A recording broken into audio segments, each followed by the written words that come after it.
Greetings, my beloved clients. We're speaking to you today from the beautiful island of Moorea. I think that's how I pronounce it, in the French Polynesia. So today I wanted to talk about continuing on the subject of 10 baggers, and I want to start talking about where to find them, or where they hide out. And so one of the areas we could look is a companies that I would call capital-lite businesses. So most businesses traditionally are capital intensive. If for them to grow requires capital, right? If they want to grow, they would acquire a bigger factory or open another store or buy more equipment. All those things require capital. Okay? A capital-light business doesn't necessarily need that. So let's contrast the capital-intensive business. So here's how it works. The company has a product that they sell. That's revenue. And then they have cost of that cost of goods sold. So let's say the company makes apple pies, right? And they sell an apple pie for $5, let's say. So their cost of that, they need apples and sugar and flour. And so let's say their costs are $1, so their gross profit would be $4. And then they have other expenses. They have operating expenses. They need to rent a place, and they need to hire employees and stuff like that. So let's say those costs are $2 per pie. So their earnings before interest and taxes or EBIT would be $2 on every pie. And then they have to pay interest on their loan from when they bought their oven, right? So let's say that's 50 cents. So now they're down to 150. And then they pay taxes on their profits. So their net income after taxes would be $1 on every pie, for example, right? And so what would they do with that $1 that they make on every pie? Well, they could pay that out to their shareholders, would be a dividend, so the owner gets some money. They could also pay down that loan, or they could also grow the business. And the way they would grow the business would be maybe buy another oven, right? Now when they buy that oven, that would be a capital expense. You know, if they're going to buy flour or sugar or apples or anything, that's just a business expense, and they could write that off. But if it's a capital expense like an oven, let's say they're going to spend $1,000 on an oven. Well, the IRS says, well, how long is that oven going to be good for? And if they say, well, they usually last about 10 years, they'll say, well, you can't expense that $1,000 all this year.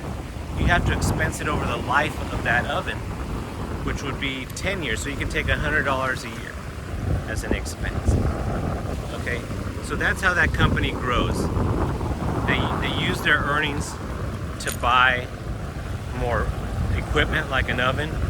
Maybe they'll buy a truck to do deliveries, or maybe they'll buy another building so they can have two bakeries, right? So compare that to a capital-light business. And to give you an example of a capital-light business, let's think about Beyonce. So let's say she wants to come out with a new record, okay? And so she goes to the recording studio and she records this album. And it used to be that what she would do with that master is go send it to some factory to produce a bunch of either records or CDs or tapes or 8 tracks. right? And then they would go from the factory to some distribution warehouse, and then they'd go from that distribution warehouse to, say, some record store, and then the customers would go to the record store and they would buy the records, or tapes, or CDs, or whatever it is. Now, though, she records that master and she puts it on Apple Pay or whatever, and it doesn't have to be produced in a factory or warehoused in a warehouse or sold from a store. People just download it. People just pay to download that album. And so she comes out with the record and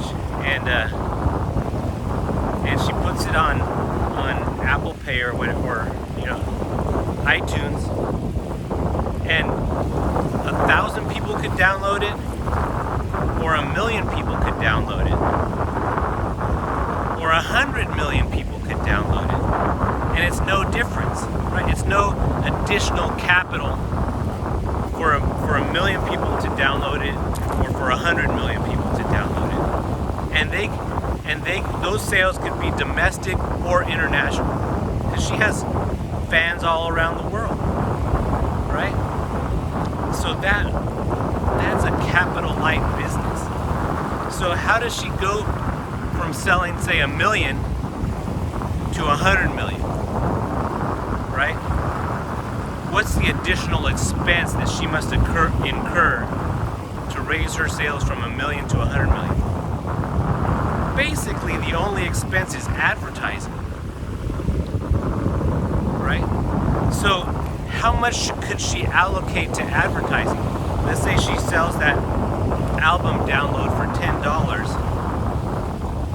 If $1 in advertising would generate one more sale, should she do it? Of course, that would be a 10% advertising budget. And so she'd spend $1 to make 10.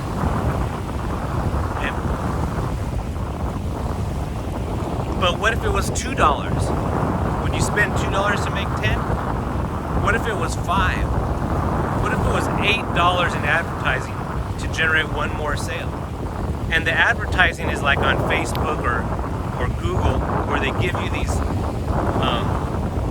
metrics that tell you if you spend $8 in advertising, you're going to get one sale. And it's amazingly accurate. So why wouldn't she spend 80% on advertising if it's still going to give her a positive return? And that's the only expense she has, right? So that's an amazingly good business. Besides, how can you compete if you're that Apple Pie sales and you have all these other expenses? You have the cost of goods sold, and you have operating expenses, you have all these other expenses, and maybe you could carve out 10% to advertise, right? Which is normal. 5 to 10% goes to advertising. Where these capital-lite business could allocate 25, 50% or more to advertising, because that's really their only expense. It's a great business,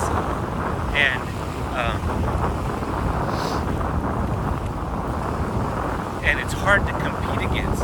Here's another reason why it's so hard to compete against. They don't have capital expenses. The expenses that a capital-lite business has,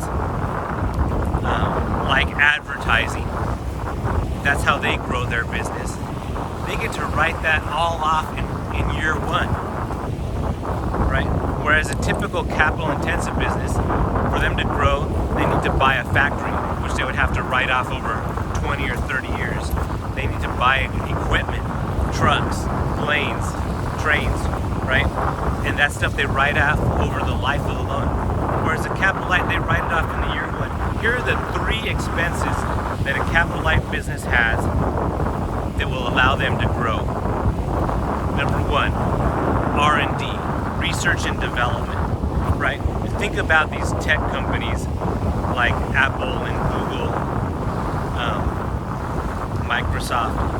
They don't need a lot of equipment to sell their product. It's software, right? they need is research and development, and that is what drives the growth of their business. And guess what? Research and development, you can write it off all in year one. So a company like Amazon, for example, last year it generated about $35 billion in free cash flow. Guess what their R&D expenses were last year? $34 billion, right? So they said, wow, shoot, we got some money. We got some cash flow from our business. After all our expenses, we have an extra I think it might have been 36 billion left over. And they plowed all of that money into research and development. That's going to do two things for them. That's going to take their tax bill down to zero, right? Because they can write that off. And that's going to fund the continued future growth of their business. You think if they spend $35 billion in research and development this year, they're not going to come up with a way to sell more stuff next year? Of course they are, right? So how can a capital-intensive business compete against that when they don't have that tax advantage, right? And they need to go to the capital markets and borrow money to buy more to buy more capital. So you look at these capital-light businesses, they don't have a lot of debt. Why don't they have a lot of debt? Because they don't need to buy a lot of stuff. Okay? And they don't pay any taxes. Right? Why? Because they all their capital expenses, meaning their long-term growth expenses, are deductible that year. The first one is R&D, the second one is advertising, and the third one is labor, right? If you grow your labor, then you grow your business. So they hire more people and it's skilled labor. So they don't really have to pay for the skill. That skilled laborer paid for their skill. They paid for their own college. They got themselves in debt, and then they come and that capital-light business didn't have to pay for that. Yeah, they give them a great salary, so in a way they pay for it. But those three expenses, the way those companies grow, research and development, advertising, and hiring more people, are all expense items that they could expense in that year. So they show no taxes. So, and analysts do not understand those companies because they show no earnings. Because if they have earnings, they just spend it on R&D, advertising, or labor to bring their earnings down to zero. Okay? So an example would be a company like Zoom, right? They come out with this software that allows people to have meetings, and then they just put it out there, and 1,000 people could download it, or 1 million people could download it, or 100 million people could download it. And when they do, they get automatically billed $30 a month forever, basically. And so the only thing they have to do to grow their business is really advertise or R&D. And when they have those profits at the end of the year, they say, well, we don't want to pay taxes on them. Why don't we just plow it back into our business so it grows again next year? Imagine if you went to your accountant and you said this, and he said this, hey, you had $100,000 in profits this year, so you're going to have to pay taxes on that unless you buy a truck for $100,000. And what would you do? Would you write a check to the IRS for $100,000? Or would you write a check to Ford for a $100,000 truck? And the owner's thinking, well, shoot, if I had another truck, I'd have to hire another guy, and but I could get more jobs, right? It would grow my business.